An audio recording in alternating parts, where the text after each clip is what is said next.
Selam aleikum, a është e vërtet që plakat bëjnë magji me karamele? Trujt zoti, wa aleikum assalam wa rahmetullah. Ta përgjithsosh, kjo është gabim.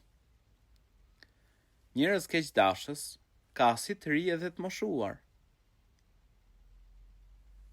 Magjia ka ekzistuar edhe ekziston. Por gjithsesi, Allahu i lartësuar është ai që na ruan, është ai që na mbron.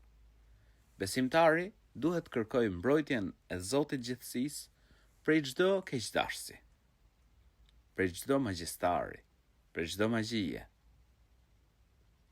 Dhe normal, unë e këshilloj çdo njërin që t'i lexoj vetes Kur'an. Lexo çdo mëngjes dhe çdo mbrëmje 3 suret e fundit të Kur'anit nga 3 herë. Surën Ikhlas, surën Falaq dhe surën An-Nas. Lexoj nga 3 herë çdo mëngjes dhe çdo mbrëmje.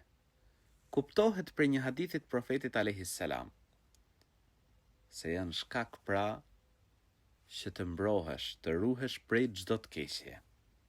Kështu që lexoj këto 3 suret e fundit të Kur'anit çdo mëngjes, çdo mbrëmje nga 3 herë. Dhe normal, ta lutim Allahun e lartësuar që të na ruaj dhe të na mbrojë prej çdo të keqje.